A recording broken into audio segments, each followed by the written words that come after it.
Hello students, welcome to my new video में आपका एक बार फिर से स्वागत है। तो आज हम आपको इस वीडियो में क्वेश्चन नंबर 5 और 6 समझाएंगे, जो कि बहुत इंपॉर्टेंट है, अब बहुत सरल हैं।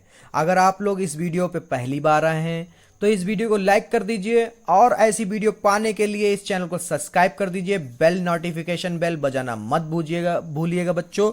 तो चलते हैं हम लोग क्वेश्चन की तरफ। तो क्वेश्चन है 5, 8.1 का। यदि सेक थीटा बराबर 13/12 हो तो अन्य सभी त्रिकोणमितीय अनुपात को परिकलित कीजिए। अब मैंने आपको पहले ही बता दिया त्रिकोणमिति के परिचय में, इंट्रोडक्शन जब इसका दिया था आपको, तो मैंने आपको बताया था कि त्रिकोणमिति के अनुपात कितने होते हैं बच्चों। 1 2 3 4 5 6। ये कह रहा सारे के सारे निकाल दो। किसके कह रहा है? सारे के सारे निकालिए भाई। ठीक है, तो सारे के निकालने के लिए मैंने आपको बताया भी था कि सभी निकालने के लिए आपको चाहिए होते हैं त्रिभुज की तीनों भुजाओं के मान, मगर यहाँ पे दे रखे हैं 2 भुजाओं के मान। तो सबसे पहले तीसरी भुजा हम लोग किससे निकाल लेंगे? पाइथागोरस प्रमेय से निकाल लेंगे। फिर त्रिकोणमिति के सभी अनुपात लिखेंगे और डायरेक्ट हम लोग लगा देंगे। तो चलते हैं, शुरू करते हैं। यहाँ से लिखेंगे सोल्यूशन। ठीक है बच्चों, अब दिया क्या है? Sec theta. और सेक थीटा किसका उल्टा होता है? कॉस का। और लाल बटे कक्का के अकॉर्डिंग, लाल बटे कक्का के हिसाब से जो उन्होंने पेश किया था हम लोगों को, तो ये होता है कॉस वाली लाइन। ठीक है, कॉस थीटा बराबर क्या होगा? आधार बटे कर्ण। अब कॉट जो कि कॉस का उल्टा होता है सेक, तो सेक थीटा, इसको उल्टा कर दीजिए। ये हर जो है ऊपर चला जाएगा, अंश जो है नीचे आ जाएगा। ठीक है, तो क्या हो जाएगा? कर्ण बटे आधार। तो यहाँ पे क्या है? ऊपर वाला जो है वो कर्ण है और नीचे वाला जो है वो आधार है। तो सबसे पहले हम लोग त्रिभुज बना लें, उसमें लिख दें ABC। समकोण त्रिभुज बनाया हमने। और यहाँ पे कर्ण जो होती है वो तिरछी लाइन होती। कर्ण कितना है? 13। और आधार कितना है? 12। ठीक है, हमें क्या निकालना? लंब। क्या निकालना बच्चों? लंब। तो चलते हैं, अब लंब को भी निकालना बताते हैं आपको। ठीक है, लंब को निकालने के लिए सबसे पहले यहां पे लिखते हैं समकोण त्रिभुज ABC में। ठीक है, फिर लिखते हैं पाइथागोरस प्रमेय। क्या लिखते हैं? पाइथागोरस प्रमेय। तीसरा मान निकालने के लिए त्रिभुज का। ठीक है, पाइथागोरस प्रमेय से। ठीक है बच्चों, पाइथागोरस प्रमेय क्या होती है? कर्ण का स्क्वायर, आधार का स्क्वायर प्लस लंब का स्क्वायर। बहुत सवालों में लगाया, अभी तक 5वां सवाल में यही लग रहे हैं, आगे भी यही हो सकता है, लगते रहे। ठीक है, जैसे जैसे मिलते रहेंगे वैसे वैसे आपको सरल तरीके से समझाते रहेंगे। चलिए देखते हैं। तो यहाँ पे कर्ण का स्क्वायर तो हमको दे रखा 13 का स्क्वायर। कितना दे रखा है? 13 का स्क्वायर बराबर आधार का भी स्क्वायर दे रखा 12 का स्क्वायर। ठीक है, प्लस एल नहीं दे पता है हमको। क्या नहीं है? लंब नहीं पता है। लंब नहीं पता है तो लंब का क्या करते हैं? लंब का स्क्वायर लिख लेते हैं। तो 13 का स्क्वायर तो आपको पता ही है भाई। नहीं पता है बच्चों? देख लीजिए, 13 का स्क्वायर मतलब 13 गुणे 13 बराबर 169। 12 का स्क्वायर हो जाएगा आपका 12 गुणे 12, 12 बढ़ाई में 144। ठीक है, अब ये स्क्वायर निकालने में गलती मत कर दीजिएगा। अगर आपको नहीं आते तो 20 तक सीख लीजिए, याद कर लीजिए इनको। ठीक है, चलिए मान रखते हैं 13 का स्क्वायर हमको पता है 169, 12 का स्क्वायर पता है कितना होता है? वर्ग 144 प्लस एल का स्क्वायर 169। ये प्लस का है, जब बराबर के उधर भेजेंगे तो क्या हो जाएगा? माइनस का, क्योंकि विपरीत चिन्ह लगा जाते हैं। तो लंब का स्क्वायर है, अब यहां से माइनस कर लीजिए। 169 में से 144 जाएगा, कितना बचेगा? 9 में से 4 गया बचा 5, 6 में से 4 गया बचा 2, 1 में से 1 गया बचा कुछ नहीं, तो खाली क्या बचा? 25। कितना बचा बच्चों? 25। तो एल का स्क्वायर बराबर आपका आया 25। अब 25 किसका वर्ग होता है? हम आपको बता दें, 25 होता 5 गुणे 5 बराबर 25। ठीक है, तो यानी 5 का स्क्वायर होता है 5 का। ठीक है, तो एल जब इसका स्क्वायर ट्रांसफर करेंगे उधर तो हो जाएगा रूट। ठीक है, रूट हो जाएगा तो यहाँ पे हो जाएगा माफ करिएगा 5 का। ठीक है, स्क्वायर से स्क्वायर कट जाएगा तो क्या आया? लंब हमारा आ गया 5। क्या आया भाई? 5। ठीक है, अब जो कि इसमें कह रहा है त्रिकोणमिति के सभी अनुपात निकाले, तो सभी निकाल लेते हैं भाई। तो ये हो जाएगा आपका, इधर ही बता देता हूं। तो यहां पर आपका, चलिए नीला पेन ले लेते हैं। यहां पर हो जाएगा त्रिकोण मिति के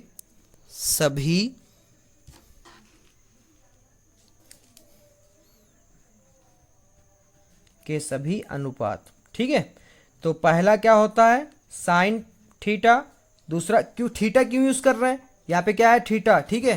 थीटा क्यों यूज कर रहे हैं, क्योंकि हमारे क्वेश्चन में थीटा दे रखा था, ठीक है। ए दे रखा तो ए यूज करते, बी दे रखा तो बी, और सी दे रखा तो सी। थीटा दे रखा तो थीटा यूज करेंगे, ठीक है। थीटा कहाँ पे होता है, कहाँ पे होता है, ए वाला जो होता है थीटा होता है, किसका, थीटा। कौन बनाएगा थीटा का, ठीक है। साइन, फिर होता है कॉस थीटा, फिर होता है टेन थीटा। अब जो कि ये उल्टे होते हैं तो इन्हीं के सामने लिख देते हैं, इनको पलट लेंगे, ठीक है, मान को। तो साइन का उल्टा होता है कॉसेक थीटा, अब कॉस का उल्टा होता है सेक थीटा, और टेन का उल्टा होता है कॉट थीटा। 6 के 6 अनुपात आगे बच्चों देख लीजिए। अब इसको निकालेंगे कैसे, लाल बटे कक्का के हिसाब से। तो ये होती साइन वाली लाइन, और ये होती कॉस वाली लाइन, और ये होती है टेन वाली, ठीक है। अब इनको जब उल्टा करते हैं तो आ जाता है कॉसेक सेक और कॉट, ठीक है। तो चलते हैं, साइन का क्या है, लंब बटे कर्ण, क्या है, लंब बटे कर्ण। इधर से देखेंगे लंब और कर्ण हमारा आ जाएगा। फिर कॉस थीटा का क्या है, आधार बटे कर्ण, आधार बटे कर्ण। टेन का क्या है, लंब बटे आधार, लंब बटे आधार। इनको कर लो उल्टा, क्या कर लो, उल्टा कर लो। कर्ण ऊपर लंब नीचे, कर्ण ऊपर आधार नीचे, आधार ऊपर और लंब नीचे, ये लो आ गए। अब इसमें मान रख दो, लंब कितना है भाई, 5 है, 5 रखा। कर्ण कितना है, 13 है, 13 रख लो। आधार कितना है, 12। देखिए इस चित्र से रख रहे हैं, ठीक है, त्रिभुज से। आधार कितना है, 12, कर्ण कितना है, 13, और लंब कितना है बच्चों, 5, आधार कितना है, 12।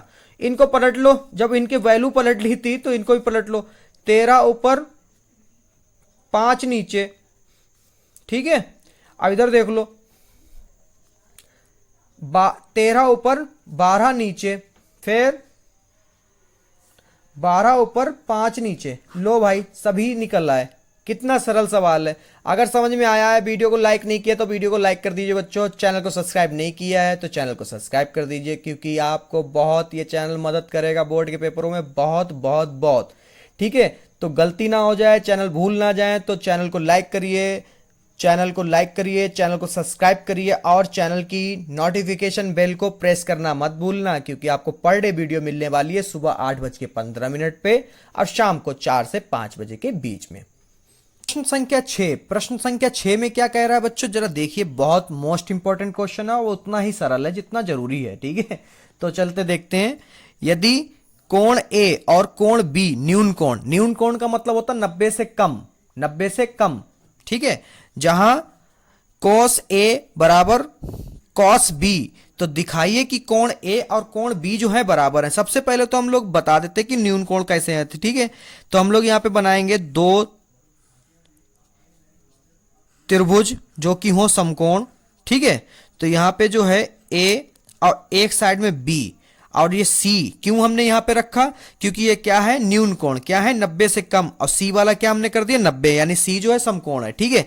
सेम यहां पर, अब यहां पे हम यहां पे C रखेंगे, क्योंकि ये A और B क्या है, न्यून कोण है, कम है 90 से। तो यहां पे B और यहां पर A। अब आप सभी लोग सोच रहे हैं सर आपने 2 चित्र क्यों बनाए, तो यहां पे देखिए बच्चों, cos A और cos B, cos A के लिए ये वाला चित्र और cos B के लिए ये वाला चित्र, ठीक है। क्योंकि समकोण के सामने वाले जो होते हैं वही नाम रखे जाते हैं, ठीक है। जैसे इधर क्या रखा है, cos A, तो इधर क्या होना चाहिए, A। इधर B है तो इधर क्या होना चाहिए, B।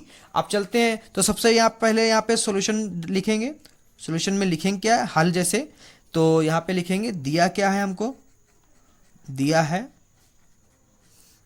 हमको, दिया है cos A बराबर cos B। क्या दे रखा है, cos A बराबर cos B दे रखा है।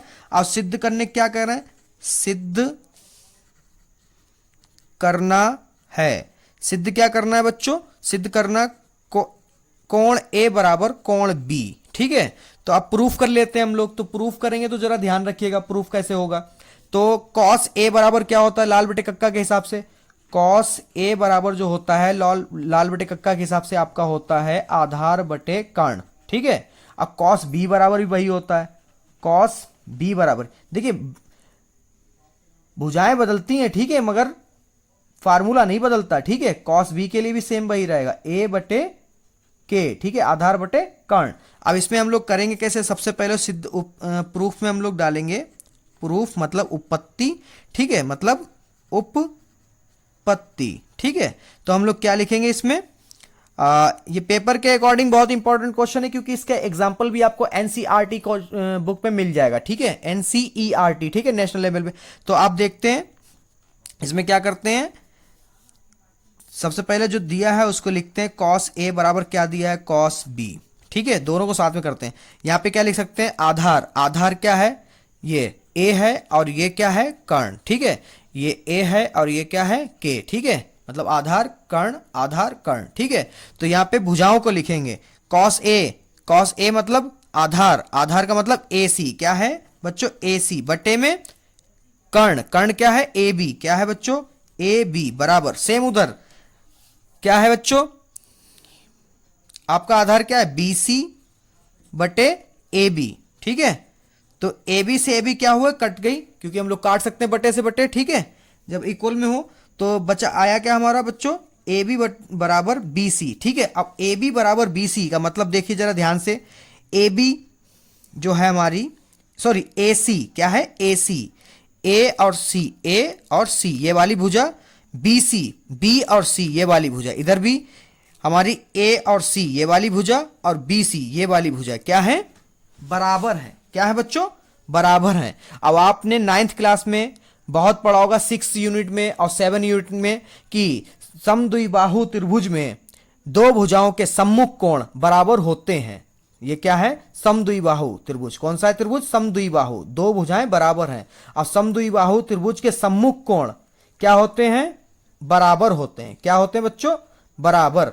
तो हम लोग यहां पे क्या लिख सकते हैं, कोण ए बराबर कोण बी, ठीक है। यहां पे आप रीजन डाल सकते हैं किस कारण हुआ, तो यहां पे लिखेंगे समद्विबाहु त्रिभुज में